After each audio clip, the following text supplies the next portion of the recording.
بسم اللہ الرحمن الرحیم۔ السلام علیکم۔ آج کا واقعہ اللہ پر بھروسہ کا انتہائی ایمان افروز واقعہ ہے۔ بیان کیا جاتا ہے کہ ایک دفعہ کسی جگہ پر اللہ والا رہتا تھا۔ اس کی بیوی بڑی بد زبان اور ناشکری تھی، جس کی وجہ سے وہ صاحب ایمان سخت پریشان رہتا تھا۔ چنانچہ ایک مرتبہ جب 2-3 روز تک کچھ کھانے کو میسر نہ آیا تو اس عورت نے اپنے شوہر کو برا بھلا سنایا۔ کہا کہ بال بچے بھوک سے مر جاتے ہیں اور تو نکھٹو گھر میں بیٹھا رہتا ہے۔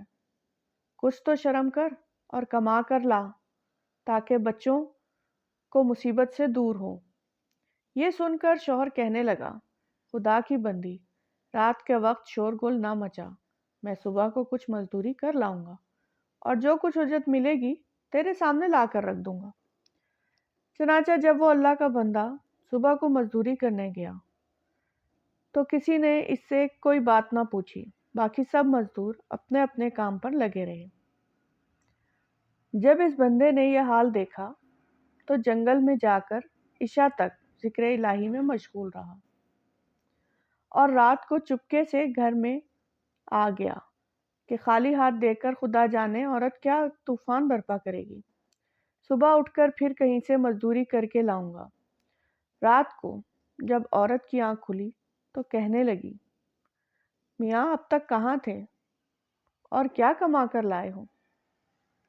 اس نے جواب دیا، میں نے جس کی مزدوری کی ہے وہ بڑا رحیم اور کریم ہے، اس نے کل کو مزدوری دینے کا وعدہ کیا ہے۔ اس پر عورت نے چلا کر کہا، ہمارے بال بچے تو بھوکے مر رہے ہیں اور آپ وعدے کرتے پھرتے ہیں۔ پھر صبح کو وہ شخص مزدوری کے لیے گیا، مگر خدا کی شان، پھر بھی اس کو کسی نے نہ پوچھا اور وہ مجبور ہو کر اسی مقام پر جنگل میں عبادت الہی اور گریہ گزاری میں عشاء تک مصروف رہا۔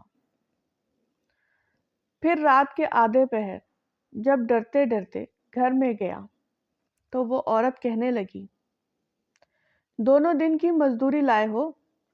اس بیچارے نے گھبرا کر کہا، آقا نے کل 3 دنوں کی مزدوری دینے کا وعدہ کیا ہے۔ یہ سن کر عورت آگ بگولا ہو کر کہنے لگی، اپنا بھلا چاہتے ہو تو صبح 3 دن کی مزدوری لے آؤ، ورنہ اپنا منہ نہ دکھانا۔ صبح کو اس عورت نے ایک تھیلی اس مرد کے حوالے کر کے کہا، 3 دن کی مزدوری اس مرد لے کر آنا اور خبردار خالی ہاتھ گھر میں نہ آنا۔ یہ سن کر اس بندے خدا کی نظر عالم اسباب سے اٹھ کر مصباح الحقیقی کی طرف جا پڑی اور اسی وقت سیدھا جنگل میں جا کر عبادت الہی میں مشغول ہو گیا۔ اور پھر آدھی رات عورت کے خوف سے اسی تھیلی میں ریت بھر لایا کہ رات اس ہیلے سے گزر جائے گی اور عورت کی بدزبانی سے بھی بچ جاؤں گا۔ مگر جس وقت گھر کے دروازے پر پہنچا تو عورت کا ڈر اس قدر غالب ہوا کہ خدا جانے آج کیا آفت برپا کرے گی۔ اس لیے اس نے تھیلی ڈال کر واپس جانے کا ارادہ کیا،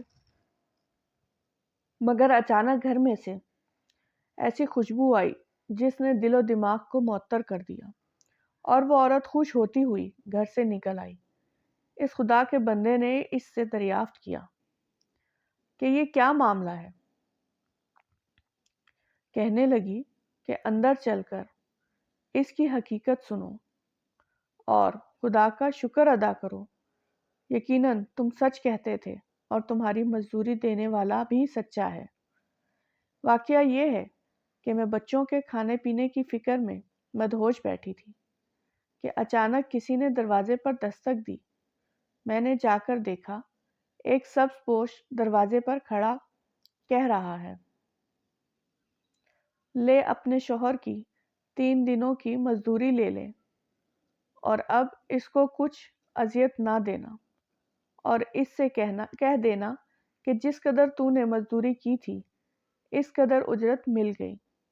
زیادہ کرتا تو اور زیادہ پاتا، آئندہ اس کا خیال رکھنا۔ اور اس نے مجھے یہ تھیلی دی جس میں 50 درہم ہے، دم بدم اس کی خوشبو دل و دماغ کو معطر کر رہی ہے۔ یہ سن کر وہ بندہ خدا گریہ گزاری کے ساتھ خدا کی حمد و ثنا میں کھو گیا، اور عورت اس کو شکست حال دیکھ کر حیران رہ گئی کہ یا خدا یہ کیا معاملہ ہے، خوشحالی میں یہ پریشان حال کیوں ہے؟ چنانچہ جب ہوش آیا تو اس نے بتایا کہ اے ناشکری عورت، حقیقت یہ ہے کہ تینوں دن میں نے کسی کی مزدوری نہیں کی، بلکہ سارا دن عبادت الہی میں مشغول رہا۔ رات کو آ کر تیرے خوف سے یہ ہیلا کر دیتا تھا کہ آقا نے کل مزدوری دینے کا کہا ہے، مگر میرے مالک کے حقیقی نے اپنے غلام کو سچا کر دکھایا اور تیری رات دن کی آفت سے مجھ کو نجات دے دی۔ اس پر میں جتنا بھی اس کا شکر ادا کروں کم ہے۔ دیکھ آج اس تھیلی میں تیرے ڈر سے ریت بھر کر لایا ہوں، تو اس کو خالی کر لے اور ریت کو پھینک دے۔ جب اس کی بیوی نے چاہا کہ تھیلی کو خالی کرے تو دیکھتی ہے کہ وہ تھیلی ایسے جواہرات سے بھری ہوئی ہے جس سے تمام گھر روشن ہو رہا ہے۔ یہ حال دیکھ کر اس اللہ کے بندے نے اپنی تمام عمر خدا کی شکر گزاری میں گزار دی۔ ہمیں یہ سبق ملتا ہے، جو بندہ اپنے خدا پر بھروسہ کر کے اس کی اطاعت اور فرما برداری میں مصروف رہتا ہے، اسی طرح اللہ تعالیٰ اس کی غیب سے مدد فرماتا ہے۔ اللہ تعالیٰ ہم سب کو اس واقعے سے سبق حاصل کر کے اس پر عمل کرنے کی توفیق عطا فرمائے۔ آمین ثم آمین۔ مزید اسلامی واقعات سننے کے لیے چینل اسلام کی دنیا کو سبسکرائب کریں، ویڈیو کو لائک اور شیئر کریں۔ کمنٹ میں ضرور بتائیں کہ آپ کو ہماری ویڈیوز کیسی لگتی ہیں۔ جزاک اللہ۔